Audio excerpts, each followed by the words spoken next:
pouvoir clôturer cette session et accueillir donc la table ronde intitulée Fonds mondial faut-il et comment intégrer les endémies émergentes aux anciennes dans une logique de One Health avec donc Olivier Bouchot, Marielle Bouillot, Serge Eoli, Gilles Raguin, Hervé Raoul, Hélène Roger et Pierre Tadevin.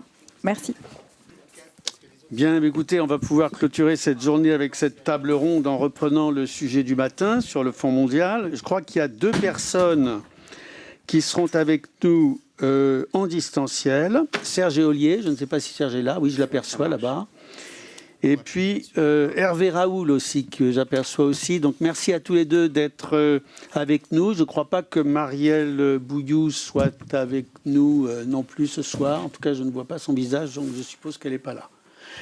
Bien, alors, l'idée c'est de revenir peut-être un peu sur ce que nous avons assez largement abordé ce matin, c'est-à-dire le Fonds mondial, mais en ciblant peut-être un peu plus spécifiquement la question dans le contexte de sa nouvelle stratégie dont nous avons parlé ce matin assez longuement, sur la question du rôle et de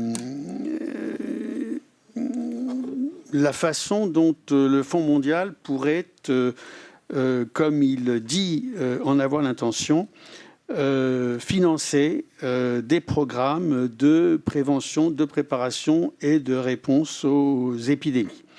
Alors, autour de la table donc ronde, nous avons, enfin rectangulaire, nous avons donc à la fois des infectiologues patentés comme Pierre Tadevin, vice-président de la SPILF et infectiologue patenté, Olivier Bouchot, également infectiologue patenté, tous avec des expériences en Afrique. Nous avons Serge Eolier à distance, infectiologue patenté, excusez-moi pour l'appellation, mais qui lui est donc au CHU de Treichville à Abidjan, en Côte d'Ivoire, mais qui est aussi dans beaucoup d'autres institutions qui travaillent sur toutes ces questions, y compris au niveau global. Hervé Raoul, qui est le directeur du P4, mais qui est surtout là en tant que directeur adjoint de la NRS MIE, puisque la NRS maintenant a étendu son périmètre aux infections émergentes et donc particulièrement concernée par ces questions-là. Et puis nous avons Hélène Roger qui est responsable des programmes internationaux à SIDAction, mais qui est aussi membre du comité de pilotage de l'initiative, ex-initiative 5%, à Expertise France, et puis qui revient du Fonds mondial à Genève, puisque la semaine dernière se tenait le premier conseil d'administration du Fonds mondial depuis son changement de stratégie. Et je suis sûr qu'elle aura des informations très chaudes sur ces questions-là, qui sont la façon dont le Fonds mondial envisage de s'intéresser à la préparation, à la prévention, à la préparation et à la riposte aux pandémies. Ce qui est aussi intéressant, je pense, dans cette question, pour ce qui nous concerne, nous tous qui travaillons dans le monde de la santé mondiale, c'est comment également le Fonds mondial entend s'intéresser à ces questions sous l'angle de la recherche opérationnelle et du financement de la recherche opérationnelle, soit directement à travers les récipiendaires principaux du Fonds mondial sur le terrain, soit indirectement à travers Expertise France et l'initiative, qui a aujourd'hui des financements encore plus conséquents qu'auparavant et que Hélène connaît bien. Donc je vais peut-être commencer par passer la parole à Hélène pour qu'elle nous dise, à la lueur des informations toutes chaudes qui sont sorties du conseil d'administration du Fonds mondial la semaine prochaine, petit 1, comment aujourd'hui le Fonds mondial envisage de travailler sur ces questions de prévention, préparation et riposte aux pandémies, et puis plus spécifiquement peut-être dans le contexte du financement de l'initiative à Expertise France, qui, pour ceux qui ne sont pas initiés, est en fait un financement du Fonds mondial, même si c'est une retenue à la source du financement de la France pour le Fonds mondial, mais qui est dévolu à financer des activités complémentaires de celles du Fonds mondial sur le terrain. Donc Hélène, tu as la parole pour une petite dizaine de minutes. Merci beaucoup. Effectivement, j'étais donc au Fonds mondial dans le cadre de la délégation française qui est au Fonds mondial, donc qui fait partie des 20 délégations qui composent le conseil d'administration du Fonds mondial. Et effectivement, beaucoup des questions qui ont d'ailleurs été évoquées ce matin ont été abordées pendant ce conseil d'administration. Tu parlais, Gilles, notamment de la question des données. Il y a toute une remise là à plat du système de suivi et évaluation avec des indicateurs revus au niveau du Fonds mondial qui devrait, je pense, permettre au moins en partie de répondre à ce qui a été soulevé sur des difficultés à avoir les données les plus précises et les plus pertinentes. À savoir aussi que le Fonds mondial est à la base, un de ses principes directeurs est basé sur la performance, mais une performance qui est au départ plutôt financière, sur la capacité à délivrer et la capacité à décaisser de l'argent, et que finalement, les indicateurs qui étaient historiquement ceux du Fonds mondial sont vraiment en train d'évoluer, je pense, sur ces questions-là. Sur la question de la préparation aux pandémies, c'est évidemment une question, et de façon plus globalement sur le renforcement des systèmes de santé, c'est une question qui est au centre des discussions. Et ça a été bien évidemment au centre de la plupart des discussions de la semaine dernière. Alors c'est vrai que le Fonds mondial, sur la question du RSS, en tout cas mon analyse, c'est que au démarrage, ça a été plutôt une réponse à ce qui était davantage une critique justement de la verticalité et de finalement, pas le fait que ça ne renforçait pas, mais plutôt que ça affaiblissait les systèmes de santé. C'est ce qui a été dit à un moment au Fonds mondial, et finalement quand le Fonds mondial a commencé à se positionner sur les questions RSS, c'était plutôt en réponse à ces accusations, et donc on était plutôt dans de la valorisation de ce que permettait le Fonds mondial sur le renforcement des systèmes de santé. Et finalement ça c'est quelque chose qui a cette discussion et cette prise en compte du renforcement des systèmes de santé a vraiment évolué au cours des années pour aujourd'hui être un peu une conviction qu'il faut renforcer davantage les systèmes de santé. Il y a vraiment cette envie de le faire, et tous les partenaires autour de la table le disent, et notamment la France qui a été depuis assez longtemps volontariste sur le sujet, même si on le voit bien au niveau de l'opérationnalisation, ça reste une vraie question. La question qui est que les estimations, c'est que pour renforcer les systèmes de santé, c'est 100 milliards de dollars par an. La réponse aux 3 pandémies, c'est 28 milliards de dollars par an. Le Fonds mondial, c'est 5 milliards de dollars par an. Donc voilà, comment est-ce qu'on avance sur cette question du renforcement des systèmes de santé dans un environnement financier contraint, avec des engagements qui sont déjà forts, et on le disait ce matin, c'est 65% du budget du Fonds mondial, c'est des produits de santé et des médicaments. Donc c'est des budgets qui sont, on va dire, un peu intouchables aussi. Voilà. On l'a évoqué aussi, il y a la question des différentes initiatives, et je pense que c'est peut-être aussi ce qu'il faut aborder ici, c'est la question de l'architecture en santé. C'est-à-dire que le Fonds mondial questionne aussi cette architecture en santé. On a dit que le FIF venait d'être créé, donc quelques centaines de millions d'euros qui sont dédiés à la préparation en pandémie. Et il y a eu des questions importantes sur comment est-ce que le Fonds mondial doit se positionner. Est-ce qu'il doit être récipiendaire de ce FIF? Est-ce qu'il doit cofinancer des initiatives du FIF qui vont être mises en place? À aujourd'hui, il y a plutôt on va dire une précaution de dire on ne sait pas exactement comment ce FIF va se développer. C'est quand même un outil Banque mondiale qui ne ressemble pas dans sa mise en œuvre exactement à la façon dont travaille le Fonds mondial, et notamment, et là ça a été beaucoup ce qu'ont remonté les représentants des ONG et des communautés sur justement l'importance que le Fonds mondial accorde au système communautaire, à la place des communautés, du genre, des droits humains, etc. Et donc voilà, il y avait des questions vraiment qui sont complexes et finalement qui n'arrivent pas aujourd'hui à trouver de solution tout de suite maintenant, parce que c'est des organismes qui ont chacun on va dire des contraintes et des objectifs qui parfois se chevauchent. Et je pense que c'est aussi une question qu'il faut avoir, et une attention qu'il faut avoir par rapport à tout ça, c'est que finalement il y a aussi une responsabilité des bailleurs et des différents bailleurs qui est importante.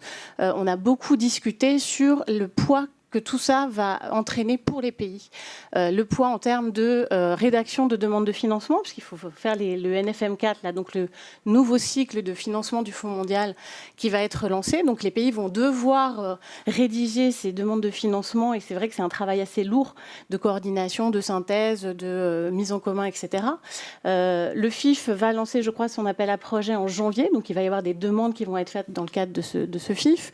Il y a en même temps des rendus de compte qui doivent être faits sur les subventions en cours. Il y a tout un travail d'adaptation aux nouveaux indicateurs, aux nouveaux systèmes de suivi, etc. Donc il y a une pression qui est extrêmement forte sur les pays.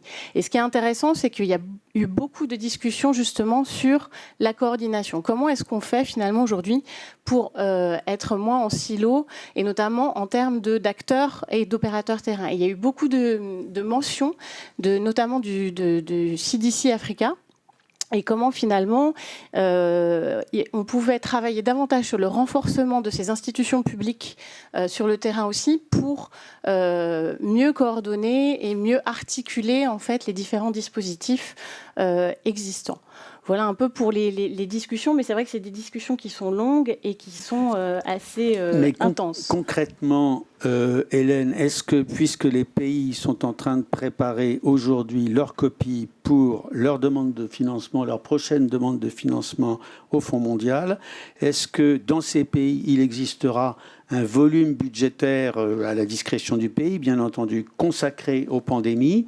Est-ce que les camarades qui travaillent sur le terrain et ici sur des questions de recherche opérationnelle en rapport avec les pandémies pourront éventuellement faire valoir des demandes à travers les pays pour que soient financées à des niveaux significatifs des activités de recherche opérationnelle sur les maladies émergentes, infectieuses et sur les pandémies à venir? Alors, à ma connaissance, il n'y a pas eu ce détail de discussion, en fait, vraiment sur ce qui va être dans les allocations pays et dans les demandes des pays. Maintenant, c'est, comme tu le disais, à la discrétion des pays. Et il y a de toute façon déjà dans les demandes des pays la possibilité de mettre de la recherche opérationnelle. Et ça, il ne faut pas l'oublier. Et c'est vrai que c'est assez peu connu. Et puis, c'est aussi, est-ce que c'est priorisé? Il y a des pays, on sait qu'on a du mal à prioriser ces aspects de recherche par rapport à d'autres sujets de prise en charge notamment. Du coup, professeur Serge Ollier, qui est... Serge, tu es avec nous, tu es toujours là, oui, qui est sur le terrain et qui vraisemblablement est dans les starting blocks avec tes collègues et tes institutions nationales pour préparer la demande d'allocation au Fonds mondial. Est-ce que vous êtes informé de cela, de la possibilité de faire entrer dans vos copies des activités en rapport avec les pandémies? Et est-ce que comment vous voyez les choses, Serge? Merci beaucoup, Gilles. Bonsoir à tous. En fait, tu veux parler des nouvelles menaces épidémiques, pas des pandémies. C'est ce que je veux dire. Parce que les 3 pandémies que cible le Fonds mondial de tuberculose, paludisme, VIH, je pense qu'on a quand même des experts Fonds mondial dans les pays qui sont bien formés. Par contre, dès qu'on parle de remplir la partie recherche de financement pour les épidémies, ils ne sont pas prêts, ils ne sont pas du tout formés. Et parce qu'on ne sait pas de quelle épidémie on parle, on ne sait pas quelle est la prochaine épidémie, comment travailler là-dessus. Et fort de la Covid, on a eu dans les pays pas mal de financements pour le renforcement du système de santé. À tel point qu'on a eu l'impression qu'on donnait beaucoup plus d'argent pour la Covid que pour les autres maladies. Bon, les résultats sont assez parlants là-dessus. Donc dire qu'aujourd'hui les pays sont prêts, on a des orientations en fait. On nous dit, bon, préparez-vous à rédiger dans le renforcement du système de santé. Là, on nous parlait la dernière fois d'oxygène, lorsque c'était au moment de la Covid. Et il faut voir dans quel flou on nage tous. Hein. Le flou dans lequel on nage, on pense qu'on aura une prochaine épidémie, mais laquelle? Quel type d'épidémie ce sera? Il y a eu Ebola, il y a eu Covid. Maintenant, nous, on essaie d'aider le pays à travailler sur le long Covid plutôt que sur les prochaines épidémies. Parce qu'on se dit qu'on aura un certain nombre de patients qui ont du long Covid qu'on doit prendre en charge. On travaille là-dessus. Mais force est de reconnaître qu'on n'a pas d'expertise pour la rédaction sur ces épidémies menaçantes qui sont annoncées un peu partout. Et la question que je me pose, je ne suis même pas sûr qu'au Fonds mondial, aujourd'hui, les country managers qui sont désignés pour nos portefeuilles maîtrisent réellement ces prochaines menaces épidémiques en termes de rédaction et de quantification des besoins. La plus grosse difficulté, c'est la quantification des besoins. Et ça, c'est facile relativement pour le VIH, pour la tuberculose. On a des modélisations à 10 ans, à 20 ans. On sait quels sont les objectifs d'élimination. Et pour les épidémies, ce sont des objectifs de prévention et de contrôle qu'on n'a pas réellement. N'oublions pas que dans certains pays, même un grand nombre de pays africains aujourd'hui, on a le PEPFAR. La complémentarité entre le Fonds mondial et le PEPFAR n'apparaît pas du tout évidente par rapport à ces questions. Le PEPFAR, le CDC Africa, a renforcé les laboratoires et travaille aussi sur ces prochaines épidémies. Mais c'est probablement une bonne nouvelle pour nous de savoir que le Fonds mondial va s'intéresser à ces questions. La mauvaise nouvelle, c'est que je ne vois pas, moi, de mon point de vue Côte d'Ivoire aujourd'hui, comment on pourra répondre à ces prochaines épidémies. J'ai essayé de glisser, je le dis en nous infectiologues, tous autour de cette table, la dernière fois, la résistance antimicrobienne, comme étant pour moi la prochaine menace épidémique. Ça ne passe pas. Et donc, il faut qu'on trouve réellement un modèle qui nous dirait quelle va être la prochaine épidémie. Je ne peux pas travailler là-dessus parce que je ne vois pas comment on peut réellement quantifier les besoins pour les pays. Maintenant, sur le renforcement du système de santé, ça a été fait. On a construit. Et aujourd'hui, on essaie même de voir comment on va faire du basculement de ces centres qui sont construits et qui ne sont pas utilisés.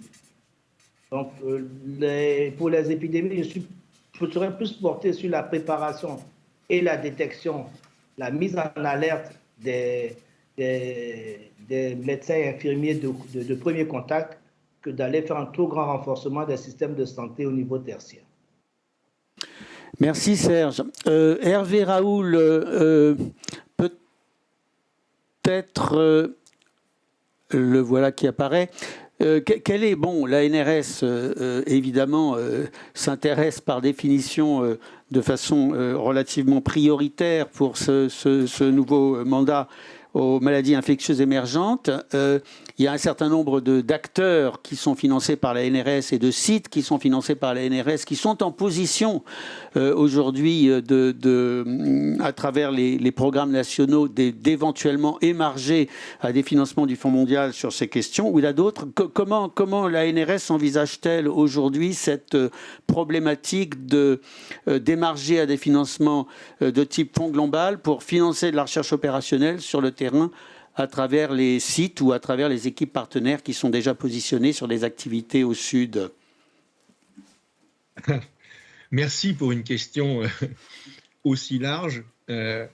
Évidemment, ce n'est pas trivial d'y répondre dans l'absolu. D'abord, je tiens à rappeler que l'agence a été créée il y a moins de 2 ans encore, avec son élargissement de périmètre, et qu'elle a dû mettre beaucoup de choses en place. Mais évidemment, c'est quelque chose qui est regardé de très près au niveau de l'agence, notamment avec effectivement l'usage le plus pertinent possible des capacités qui ont été mises en place au sein des réseaux. Je pense, et ça c'est plus un message que je souhaite porter, qui n'est pas encore entièrement partagé par tous, mais qu'en plus il va falloir élargir sur ces questions-là finalement nos cibles, et en définissant bien les objectifs, c'est-à-dire que d'un côté il y a effectivement toute l'aide qui doit être apportée aux pays qui manquent de moyens pour mettre en place des dispositifs qui soient à hauteur des besoins, mais il faut qu'on arrive aussi maintenant à raisonner en termes de pays qui représentent des potentiels d'émergence. Et ça, c'est une vraie question. Si on regarde ce qui s'est passé, notamment avec le Covid, mais pas que, finalement, le SARS-CoV-2, il est a priori parti de Chine, même s'il reste des doutes sur l'épidémiosurveillance, enfin, l'étude des séroprévalences sur le plan historique. Et à ma connaissance, la Chine, elle est quand même au nord. Ce n'est pas un pays du Sud. Quand on voit des pathogènes comme le virus de Crimée-Congo responsable de fièvre hémorragique, il sévit essentiellement dans les pays de l'Est de l'Europe et en Asie centrale. Voilà, où là aussi, on va tomber aussi avec des pays qui pourront répondre finalement à plusieurs critères d'intérêt. Mais en tout cas, en termes de potentiel d'émergence, c'est évident. Si on regarde ce qui se passe avec la nouvelle souche du virus Nipah qui a émergé au Bangladesh et qui s'étend maintenant en Inde et en Chine, avec quand même un problème épidémique assez important, on voit bien que ça vient aussi des pays du Nord. Donc je pense que déjà, il va falloir probablement réfléchir la nature des réseaux qu'on met en place pour mettre en place des collaborations qui soient les plus pertinentes possibles. Ensuite, nous, de notre point de vue, tout ça doit s'inscrire aussi dans une démarche que beaucoup de pays mettent en place aujourd'hui et qui inclut, alors je sais bien, tout le monde parle de preparedness, mais il faut que ça devienne une réalité un jour ou l'autre, et que pour rebondir sur la question justement de la recherche opérationnelle, qui est majeure, c'est important, parce je crois qu'on est tous là pour essayer de traiter des gens, il faut qu'on puisse alimenter aussi la recherche opérationnelle avec des choses qui soient pertinentes. Alors, je ne veux pas être polémique, hein, mais on sait très bien qu'on a dû faire avec ce qui était disponible sur étagère. Je pense que personne autour de la table pourra dire que ça a été d'une efficacité absolue. Donc il faut qu'aussi on articule cette recherche en amont des épidémies avec des collaborations avec l'ensemble des acteurs pour développer notamment de la recherche plus académique, aller jusqu'aux preuves de concept qui nous permettent, le jour où l'épidémie survient, d'être en capacité de proposer une vraie recherche opérationnelle dont on peut espérer qu'elle soit très efficace. Voilà, si je puis permettre de donner ces quelques éléments en réponse à la première question. C'est difficile d'être exhaustif hein, parce que la question est tellement large que... Donc clairement, oui, il faut s'inscrire sur le plan du financement, cette fois dans une stratégie où on peut avoir le maximum de fonds disponibles et que tout le monde y participe. Et je pense que la notion de cofinancement pour développer ces choses de façon efficace sera extrêmement importante aussi. Merci Hervé. Maintenant, je vais me tourner vers Pierre, vice-président de la SPILF et habitué de la coopération avec des collègues du Sud. Donc Pierre, comment tu... Peut-être... Bon, je crois que tu n'étais pas là ce matin, mais globalement, je crois que j'ai rappelé un peu la façon dont on souhaite discuter sur le nouvel engagement du Fonds mondial à travailler sur les maladies infectieuses émergentes. Hein, Serge a eu raison de me corriger là-dessus. Et comment tu vois, toi,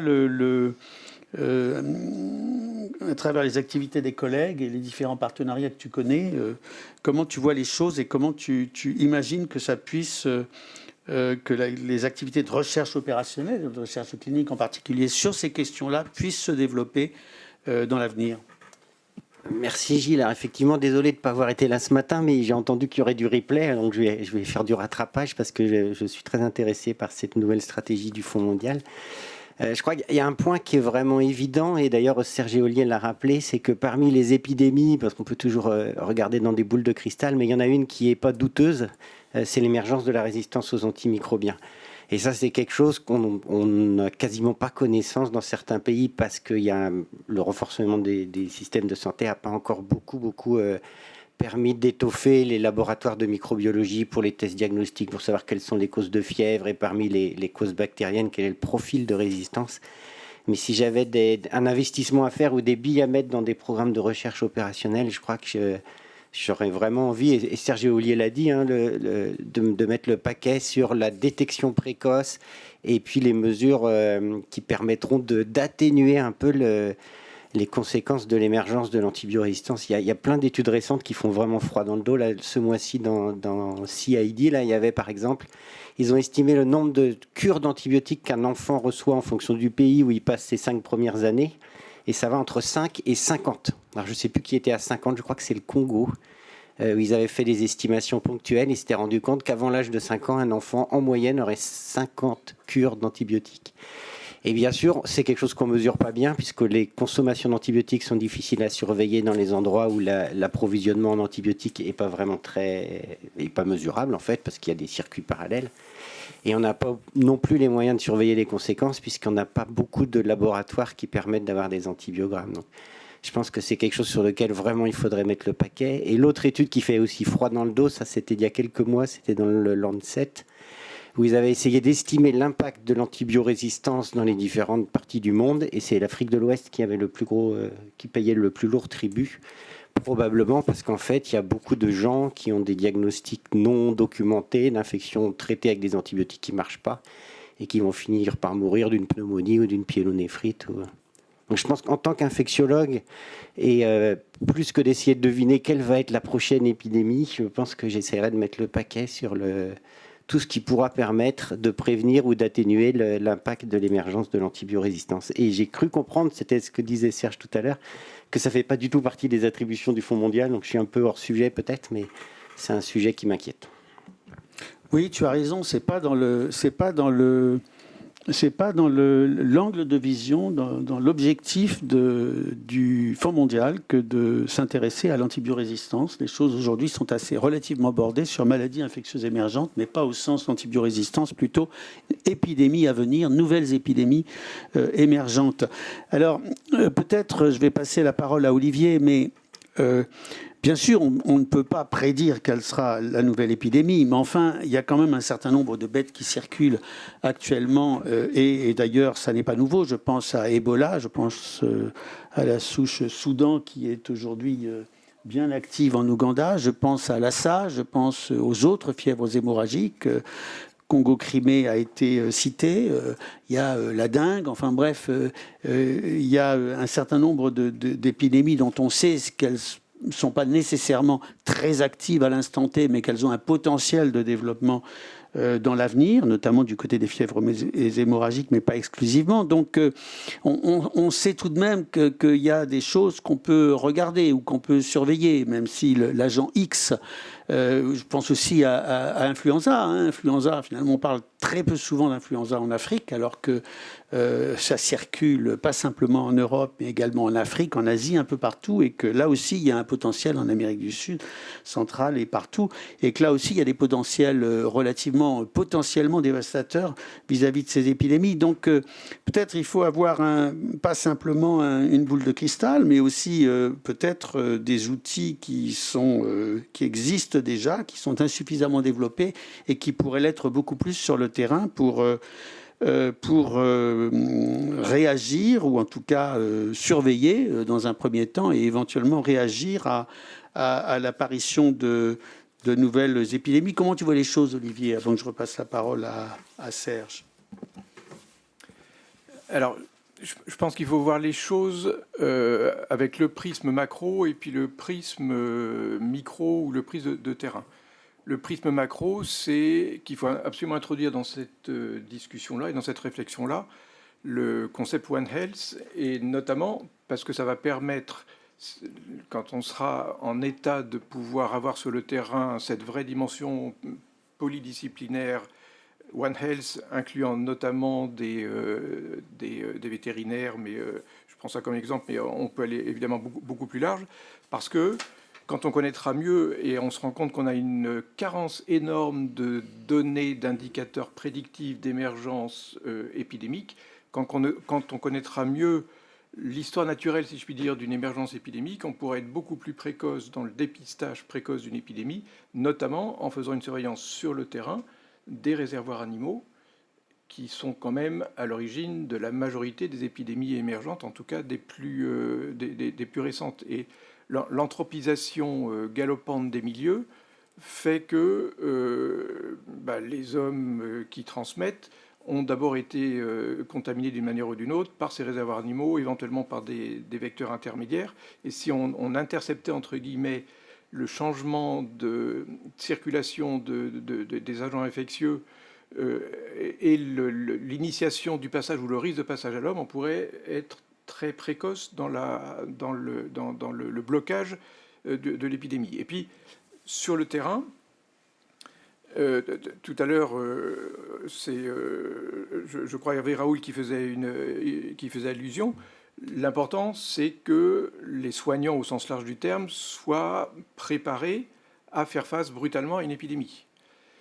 On a bien vu que, même en France, pays riche, censé avoir un tissu extrêmement dense de toutes les compétences qu'il faut, on était, au début de l'épidémie Covid, on a été complètement désemparés. on a fait d'énormes bêtises. Je jette la pierre à personne parce que même nous, infectiologues, on s'est largement trompé. Enfin, en tout cas, je vais pas. Toi ? Oui, en tout cas, moi, non, c'est ce que j'allais dire parce que je voudrais pas que Pierre me dise, mais non, pas du tout. Enfin, en tout cas, moi, je me suis planté, ça c'est sûr. Mais enfin, je sais que je n'étais pas le seul. Oui, on n'était pas les seuls. Et donc, ça veut dire qu'on n'était pas préparés.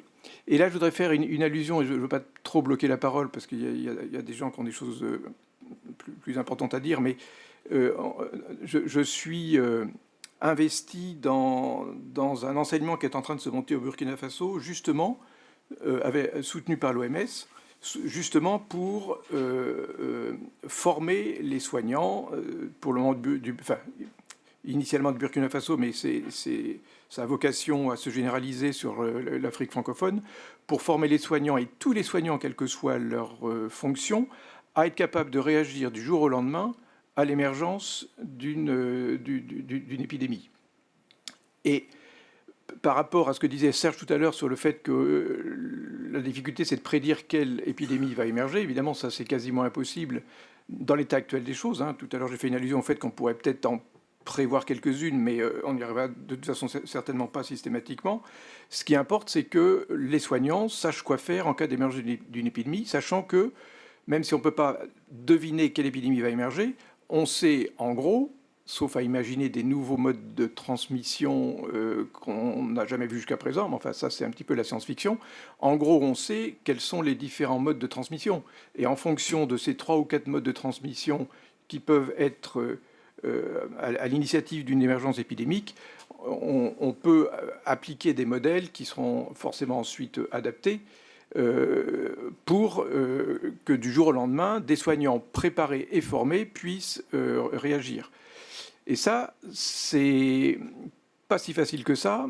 Et quand je vois, alors c'est pas moi qui m'en occupe du tout, puisque dans ce consortium-là, moi je suis surtout mandaté sur la pédagogie, mais ceux qui recherchent des fonds pour financer cet enseignement qui va être relativement onéreux, et même si l'OMS semble s'être assez largement engagé pour le soutenir, manifestement, le passage à l'acte financier a l'air difficile, et alors qu'on a l'impression naïvement que c'est de ça dont on a besoin et de ça dont tous les pays ont besoin. Là, on parle beaucoup des pays du Sud, mais encore une fois, on a bien vu que nous aussi, au Nord, on en a absolument besoin. Ça manque. Et on a de la peine à le faire financer. Avant, Jean-François Ettard dans la salle, toi qui, dans l'océan Indien, travailles précisément sur ces questions de maladies infectieuses émergentes, est-ce qu'éventuellement tu pourrais réagir aux questions que nous nous posons? Il doit y avoir un micro, on n'avait pas prévu de passer le micro dans la salle, mais sinon, peut-être tu peux venir, si ça ne t'ennuie pas, on peut pas forcément.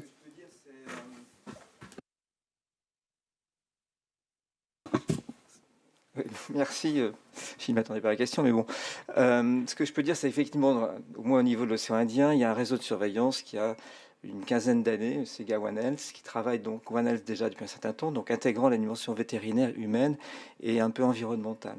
Alors, quand j'entends effectivement l'arrivée, l'intégration du Fonds mondial dans la préparation aux épidémies, c'est d'abord la surveillance et le diagnostic.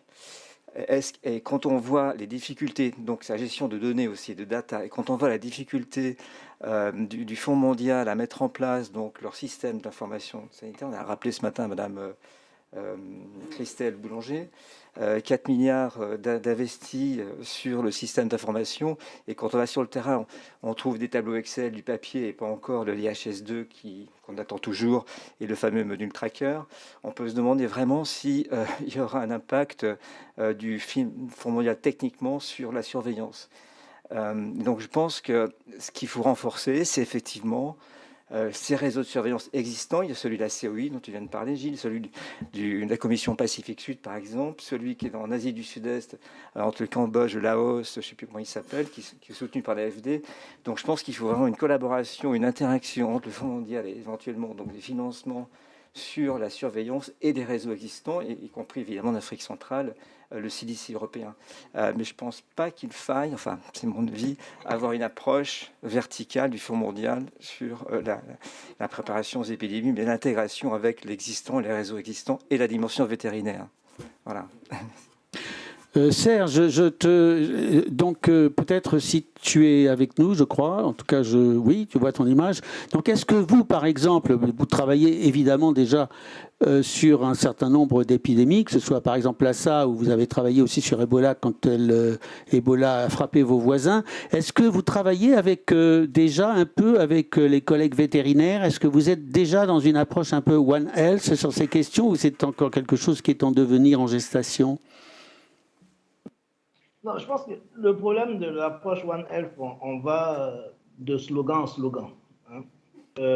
Il faudrait plutôt poser la question à l'envers, est-ce que les vétérinaires travaillent avec la santé humaine? C'est plutôt dans l'autre sens. Ils ont pratiquement beaucoup plus de financement en recherche agricole et vétérinaire que nous-mêmes en recherche humaine. Il n'y a pas beaucoup de partage qui se fait. On est prêt à travailler avec eux, mais quand un monde est inaccessible par sa cible, la cible vétérinaire dont on parle, ce n'est pas la cible bovine, des cheptels, des élevages, non. La cible vétérinaire, on la retrouve dans les forêts, on la retrouve loin de ce que nous on fait parce que notre recherche est encore trop centralisée. On n'a pas vraiment développé une vraie recherche qui devrait associer la recherche socio-anthropologique à aller vers la recherche vétérinaire. Il ne faut pas penser qu'ils ont une très grande estime de nous. Hein. Je ne vais pas chercher à polémiquer. Mais ils ont des financements que nous, on ne peut pas atteindre. Donc, on ferait mieux d'aller modestement vers eux plutôt que de les accuser de nous amener des maladies en humain, parce que c'est ce qu'on donne comme impression aujourd'hui, alors que c'est l'humain qui va chercher la maladie dans ces zones. Et je réagis à tout ce qu'on a dit tout à l'heure. Vous savez, moi, je veux bien qu'on soit super optimiste. Mais entre une épidémie constatée, suspectée, et la notification et la déclaration dans les pays, on a à peu près 2 semaines encore.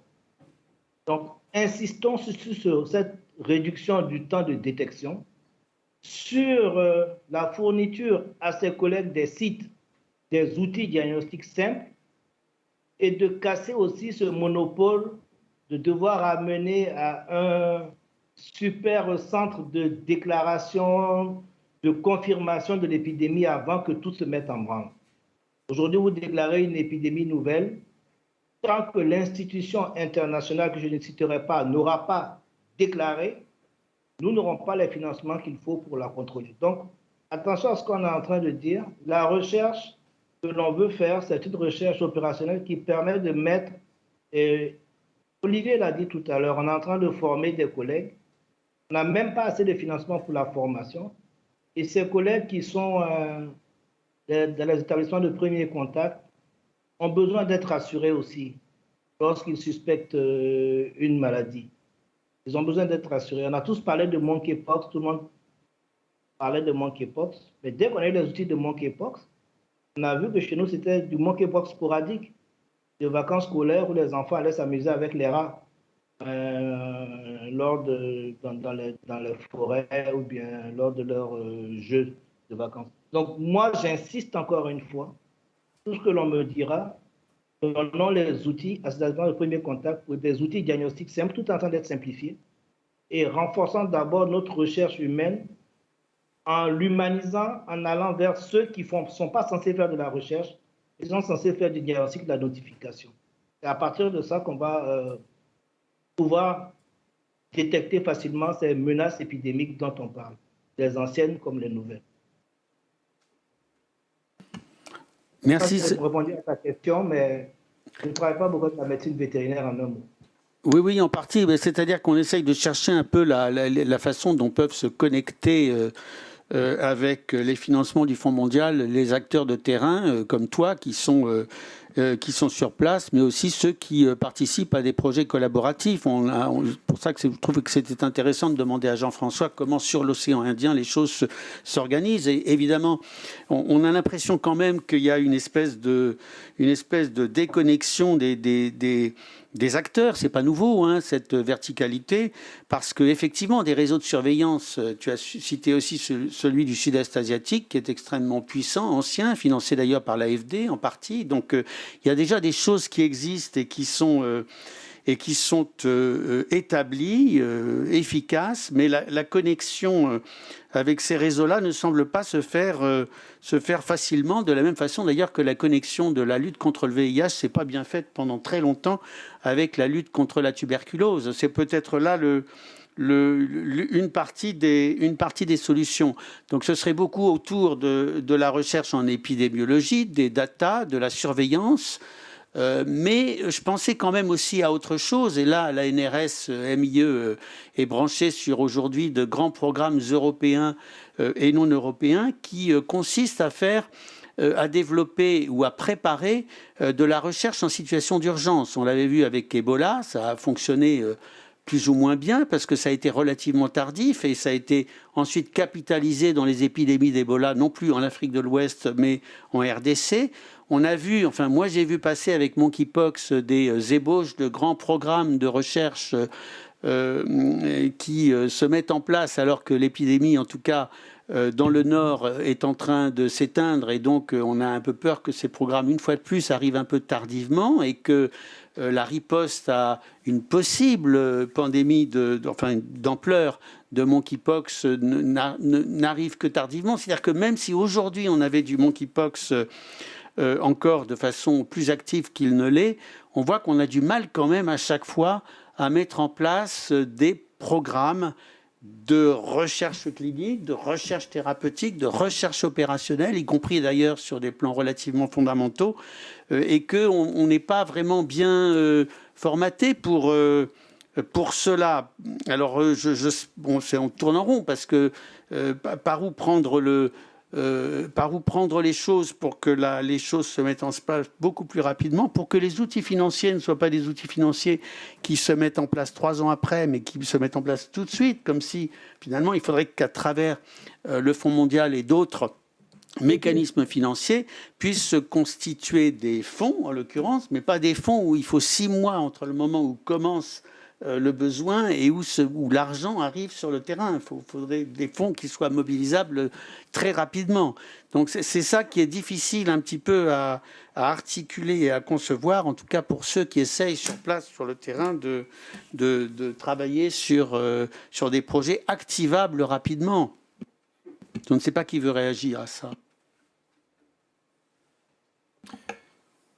Alors, moi, je veux bien tenter de réagir, mais un peu par une pirouette, et pour reprendre ce que disait tout à l'heure Pierre sur le fait que lui, s'il mettait des billes, ça serait dans la lutte contre l'antibiorésistance. Je pense que ça a échappé à personne, et encore moins aux grands décideurs de santé publique, que c'est un énorme problème, et qu'on nous annonce dans une génération que ça sera la première cause de mortalité, avec 10 millions de morts par an, uniquement par des infections communautaires non traitables par antibiothérapie. Mais par rapport au sujet là, de cette table ronde, je crois qu'il y a 2 raisons qui font que ça ne prend pas, et par rapport à ce que disait Serge, le fait qu'il ne pouvait pas rentrer dans la copie Fonds mondial la lutte contre l'antibiorésistance, alors que ça pourrait avoir cette logique, et notamment cette logique dans la transversalité dont on parlait tout à l'heure, c'est que d'une part, on reste, malgré cette volonté réelle, je crois, mais qui est toute neuve de transversalité, on reste en silo. Et ceux qui s'occupent de l'antibiorésistance, ce ne sont pas les mêmes que ceux qui s'occupent des 3 infections du Fonds mondial et des infections émergentes. Et que comme les gens, enfin quand je dis les gens, j'en fais certainement partie, ne parlent pas entre eux et qu'on est tous la tête dans le guidon et qu'on est dans notre silo et qu'on a beaucoup de peine à regarder ce qu'il y a à droite et à gauche, sauf les infectiologues qui ont justement cette vision transversale, mais on reste bloqué dans ces visions verticales et aussi dans des... dans des cultures parfois un petit peu dogmatiques. Parce que pour lutter contre l'antibiorésistance, c'est un travail de fond sur 20 ans pour arriver à espérer avoir des résultats. Même si on sait qu'une vraie politique de bon usage des antibiotiques sur du court moyen terme, même très localement, peut avoir des bénéfices, mais quand on voit la chose de façon globale, c'est une lutte de long terme. Là, les infections émergentes, c'est la capacité à un pays, à son système de santé, de réagir extrêmement rapidement à la fois au niveau de la surveillance et à la fois au niveau de la prise en soin des patients qui sont touchés par l'épidémie, très rapidement, parce qu'on a bien vu que quand les choses sont bloquées dans l'œuf, et avec Ebola, on a bien vu, hein, les importations au Sénégal ou au Mali ou en Côte d'Ivoire qui ont été étouffés dans l'œuf, il ne s'est rien passé, alors qu'il y avait toute la logique de transmission pour que ça devienne aussi important qu'en Guinée, au Sierra Leone ou au Libéria. Donc je pense que c'est cette façon de réagir sur du court terme ou un travail de fond qui font que c'est extrêmement difficile d'associer les deux. En disant ça, je me rends compte que je n'ai pas tout à fait répondu à ta question, mais ce n'est pas très important. Hélène, on sait que le Fonds mondial, déjà en réfléchissant au renforcement des systèmes de santé et à la façon dont il pouvait activer de façon plus sérieuse, on dira, ce volet de ces financements, on sait qu'ils avaient tout de même identifié 3 entrées, qui étaient le laboratoire, le diagnostic, et qui évidemment, ce laboratoire et ce diagnostic, à partir du moment où il est renforcé, il peut servir bien au-delà du paludisme, de la tuberculose et du VIH. Il peut servir notamment à la question du diagnostic et de la surveillance des agents infectieux, des nouvelles émergences infectieuses. Ils avaient également identifié, et Jean-François en a fait état, la question des data et de la surveillance, qui est très faiblement, massivement financée, mais peu malheureusement développée. Ils avaient aussi identifié la question des ressources humaines en santé, en disant qu'au-delà de ce qui est déjà fait par le Fonds mondial, c'est-à-dire en gros principalement payer des primes, on pouvait imaginer que le Fonds mondial s'investisse beaucoup plus dans la formation, notamment la formation continue, le renforcement des capacités des ressources humaines en santé, à tous les niveaux, aussi bien au niveau périphérique, au niveau du district qu'au niveau central, en matière et au niveau communautaire, en matière de préparation et de riposte aux épidémies. Est-ce que là-dessus, il y a éventuellement des développements dont il a été fait état en matière de doctrine? Est-ce que le Fonds mondial est prêt à financer beaucoup plus, notamment les agents de santé communautaire, pour ce qui concerne la préparation et la riposte aux épidémies? Alors là, tu poses une question extrêmement spécifique qui n'a pas été développée en tant que telle au CA. Je pense que cette question des ressources humaines en santé, on est tous confrontés à ça et en questionnement, on a très bien identifié les problèmes et les solutions, on peine aussi à les trouver. Peut-être je peux faire un point pour le coup, puisque j'ai pas de réponse sur la question du Fonds mondial, sur l'initiative. Est-ce que fait l'initiative, puisque les ressources humaines en santé sont au cœur du mandat de l'initiative. Donc un bref rappel pour ceux qui ne connaissent pas. L'initiative, c'est une facilité qui a été mise en place en 2011, qui est en fait une partie de la contribution française au Fonds mondial qui est mise de côté et gérée directement par l'initiative. Donc aujourd'hui, ça représente 20% de la contribution française au Fonds mondial, soit un peu moins de 320 millions d'euros sur 3 ans, donc pour le prochain cycle de financement. Et donc, il y a 3 modalités en fait de financement et de travail sur l'initiative. La première, c'est ce qu'on appelle un canal expertise, justement, qui est de la mise à disposition d'expertise à la demande des pays pour justement travailler sur un certain nombre de sujets, que ce soit d'études, de formation, de diagnostic sur les blocages des systèmes ou sur les réponses aux pandémies. Donc ce canal expertise, il peut être sollicité pour une durée jusqu'à 12 mois.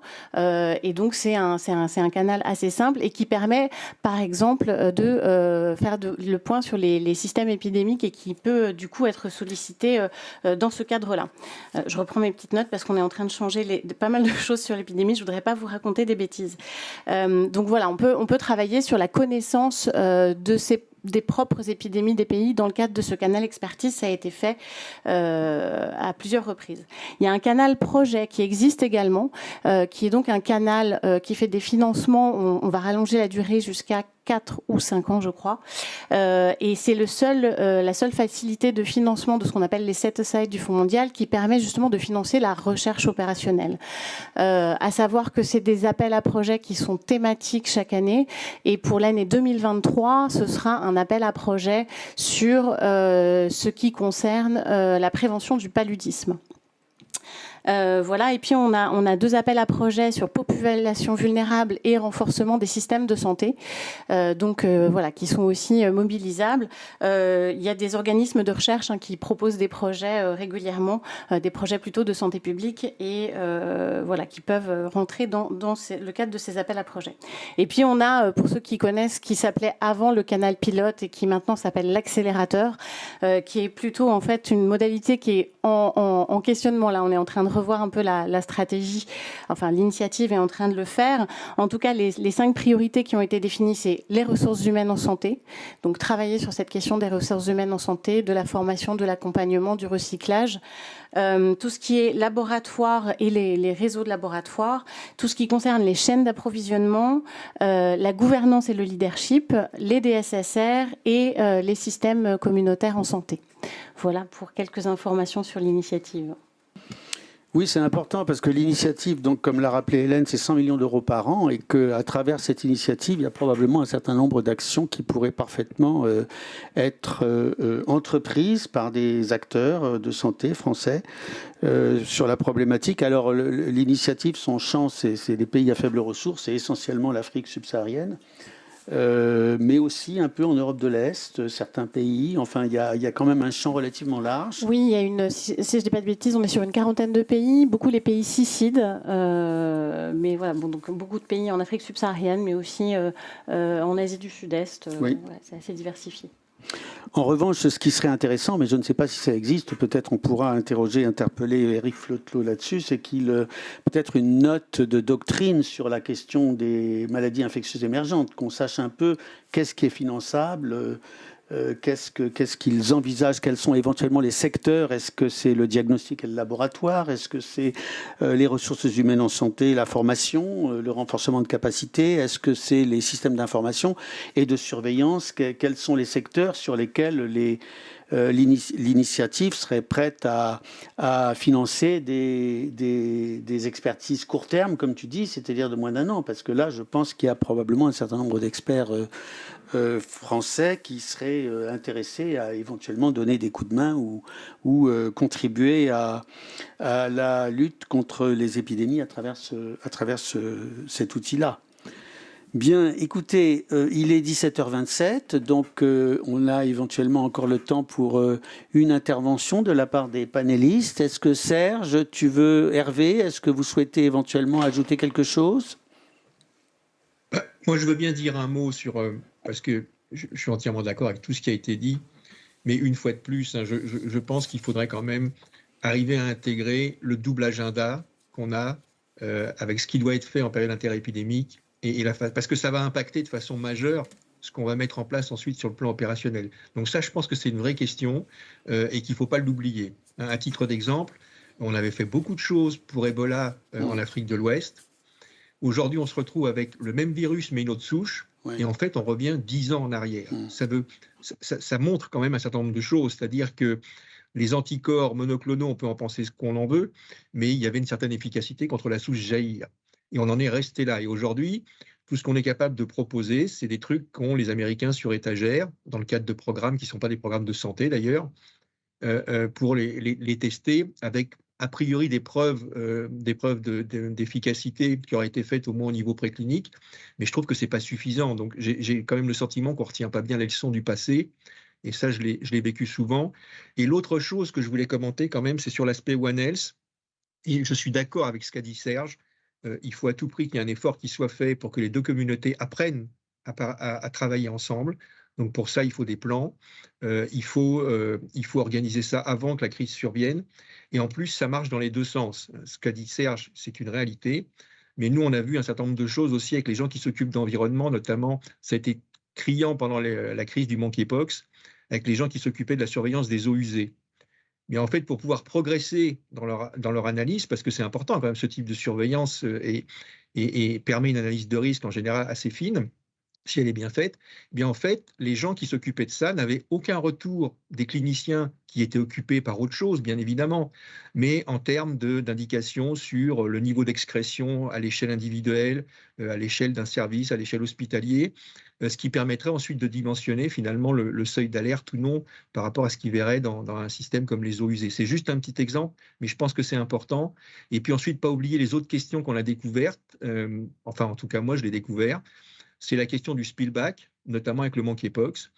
C'est-à-dire que essayer de comprendre comment il y a un passage de barrière d'espèces, c'est ultra important pour anticiper les futures crises, mais être capable de comprendre aussi s'il y a une possibilité pour qu'un pathogène qui vient d'ailleurs s'installe dans l'environnement dans lequel on vit, c'est une question aussi majeure pour être en capacité de mettre en place une recherche opérationnelle. Voilà, je voulais juste ajouter ces quelques points. Merci Hervé.